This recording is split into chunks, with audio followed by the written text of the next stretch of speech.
Well, y'all, we made it to session 6. We made it through Sabbath rest. Honor your father and mother. Man, I was wearing me out. I called my mama and daddy last week. Boy, they like, whew. Every week, it's amazing how God continues to show us ourselves. That's kind of what the Word of God does. I know some of you are already thinking, this week, thou shalt not murder. Woo, I get a pass. I ain't murdered nobody, I ain't killed nobody, I ain't got no record, you good. Well, some of y'all probably can't say that. We're a diverse church. But anyway, but most of you are probably like, I ain't got no record, I ain't got no. But before you give yourself a pass too quickly, I want to invite you. Let's dig into God's Word tonight and let's see what He says about this next law of love. Thou shalt not murder. Thou shalt not kill. Thou shalt not take life. We're back in a great neighborhood here in Monrovia, and we've got our friends back from session 1 here again tonight for session 6. Let's go in here and see if they didn't kill somebody. Y'all come on in. Let's get started. Come on.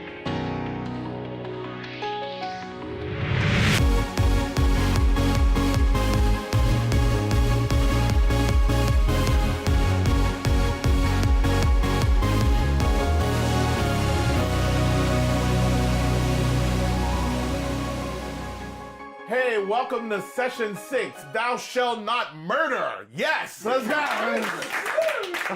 What are y'all clapping about, man? This is gonna be the most depressing week ever, yo. Oh, listen, I'm so glad you joined us, you brave, brave souls, as we navigate. I mean, a couple of weeks ago, we were talking about rest and everybody was feeling guilty because they weren't Sabbathing. And then we did honor thy father and mother. I called my mama. We was on the phone all night. I was just confessing sin. So here we are, week 6. As you'll notice, there's a turn that's happening. These commandments, they start off vertical, but then they go horizontal. It's about you and God, and now it's starting to turn. It's about you and your neighbor. It's kind of like someone said, love the Lord thy God with all your heart and love your neighbor as your. It's kind of like those are all the commandments put together, huh?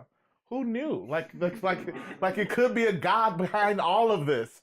There truly is a God behind all of this. And this week we get a chance to talk about the 6th commandment with some great friends. But before we get started, I got a good question. I got a good question about this one. Listen, how do you fight when you get angry? Like when you get angry, how do you fight? I want to hear some fight stories. This is my fight song. I don't know. I want to hear your fight song. I want to hear some fight stories. Like when you get angry, how does that show up in your personality, in your life, and past stories? I get loud. I just talk over and yell and be like, I don't even want to hear you because I'll just talk over you and then I don't have to hear what you're saying because I'm winning. Right. No, it's bad, man. The worst comes out of us. Who else? Veronica, how do you fight, girl? I get very logical, or so I think. Like, it's very argumentative, and I'm like, no, but logically, I'm right. Like, for all these reasons. You reach for the detail. I'm like my dad always told me I should be a lawyer growing up, because I'm just very, like... It's really, he's like, so no. You turn the door. No, you didn't hit the door. You turn the door. When you turn the door, that's you one of those. He's like, okay, you argued on a detail. Okay. All right. What about you, David? I do one of two things. I'm like Joey. Most of the time I'll just shut down and I won't deal with it. Just ignore it until it's gone and then it's over. Mm-hmm. If I get really heated, I'll go for the knockout punch though. Like I'll pick one thing that I know is going to cripple that person and hit it with all my force and then just... Evil man, you evil. No, a lot of people are like that. You are not alone. You're not alone. Kristen? I shut down. Shut down? Yeah, I don't like conflict. I avoid it at all costs, and when it comes, I don't really know what to do with it. But what do you do with them in your mind, though? See, because you non-loud people, y'all make me nervous, because y'all is the one that'll show up and murder, just take out a whole building, man. Y'all, because I'm like you, John. I like to argue. I like to fight. My wife refuses to fight with me. She refuses to argue out loud. She will just roll her eyes and walk away, which is worse. Like, I wish I could do that, because it's like, ooh, you got me. I want to yell some more, but you're not here to listen. You know what I mean? Like, I want that thing, but what you've said is what you do verbally. Now, answer this. What do you do with someone when you fight with them and argue with them mentally? Like when you're angry at someone, not what you do on the outside. What do you do on the inside? You let them consume your thoughts. Your mind just gets consumed with how you faulted them or how they faulted you. I think you can you start like comparing yourself to them or try to make yourself seem so right in your head that you're like, oh, no, like that was totally valid argument. Like I'm so right. Like they're so wrong. And you try to validate yourself more and more in your head when ultimately you're just building up this bitterness. And it's hard for us to say this, but you really have to establish your rightness and their wrongness. And as you establish their wrongness, you build yourself up, and you ultimately have to do what? Like David said, you got to give them the knockout punch. You got to cripple them. You got to debilitate their argument. You got to completely shut them down. As we come to Commandment 6, it's thou shalt not murder. The Pharisees tried to really minimize the intent of God's heart with this commandment. They did it by saying, it's if you take someone's life, we'll take you to court and you will go and you will be punished. And they made it this legal transaction. But in the book of Matthew in chapter 5, Jesus comes and he says, no, you've missed the whole heart of the matter. In chapter 5 is verse 21, he says, you have heard that it was said to the people long ago, you shall not murder. And anyone who murders will be subject to judgment. But I tell you that anyone who is angry with a brother or sister will be subject to judgment. Again, anyone who says to a brother or sister, Raka, is answerable to the court, and anyone who says, you fool, will be in danger of the fire of hell. Therefore, if you are offering your gift at the altar and there remember that your brother or sister has something against you, leave your gift there in front of the altar first, go and be reconciled to them, then come and offer your gift.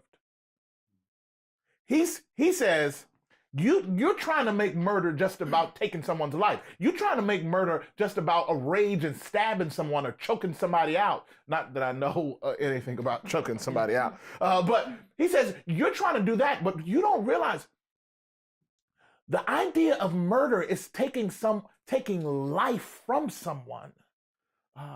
He says, if you say to someone, Raka, which is a word, what that means is forget you.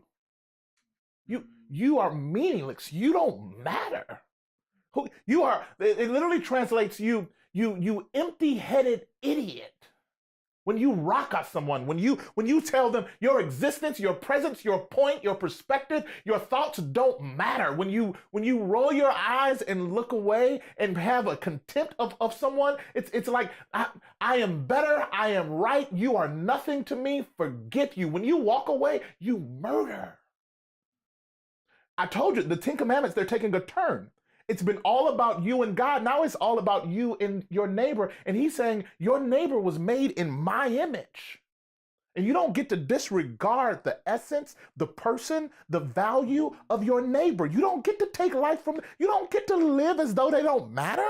You don't get to act as if you don't care if they live or die. You don't get to do that. And then just when you think, okay, I feel bad, he says, so if you at the altar pursuing your religious activity and you're bringing a gift and you remember you got an alt with your brother, he says, leave the gift at the altar and go. Don't even complete the transaction. Translation for us, if you're at church worshiping, here I am to work, and you remember, he says, leave the church. Get in your car and go to their home and reconcile. Wow.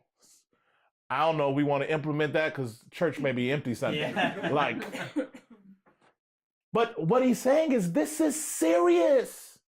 This is a big deal to me because my children are a big deal to me.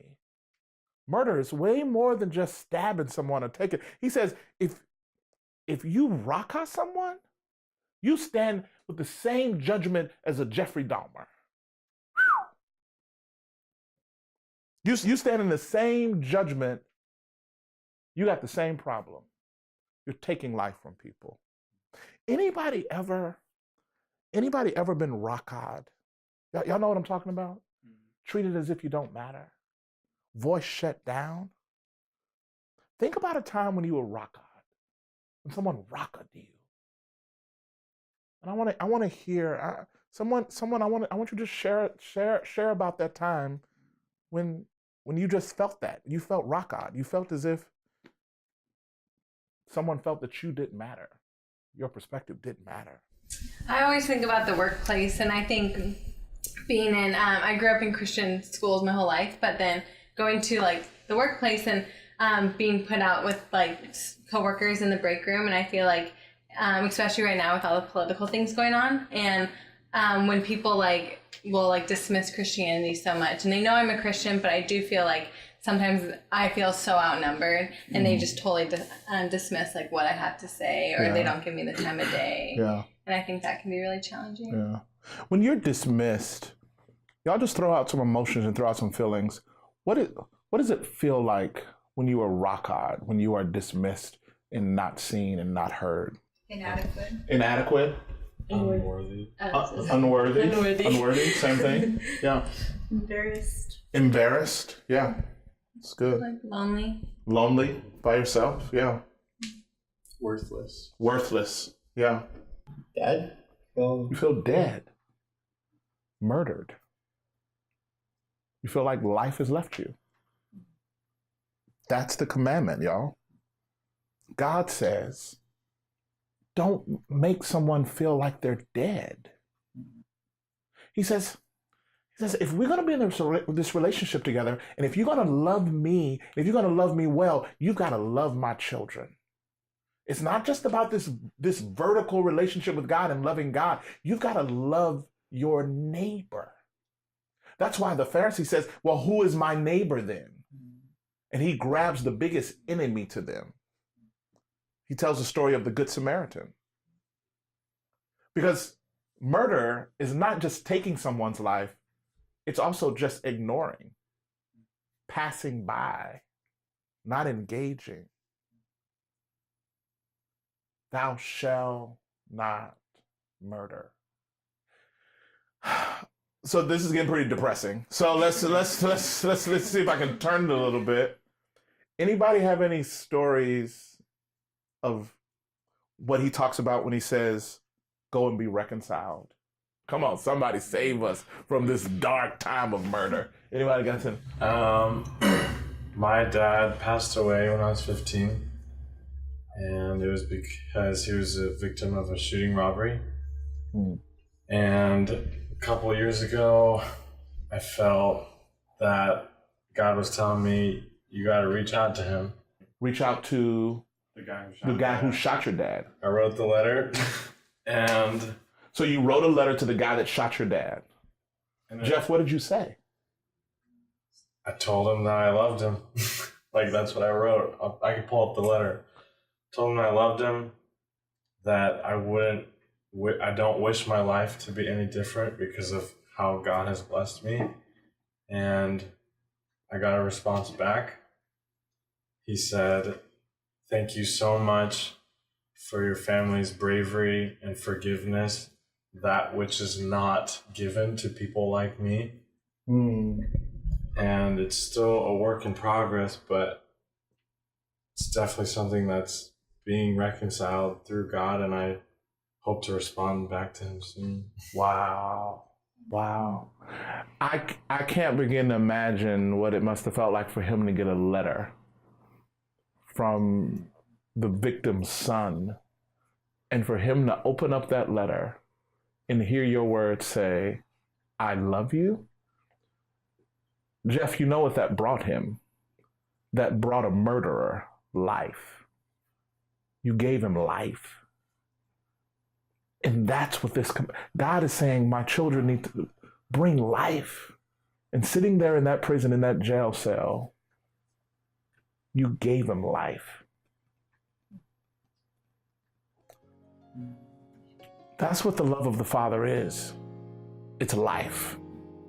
That's why he says to us, thou shalt not murder. Thou shalt not murder.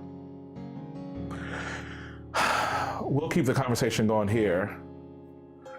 Good luck with the conversation there. I pray that God will meet you as we talk about what does it mean not to take life, but to give life. It's good. Jeff, thank you so much for sharing that. That's so powerful, bro. So powerful.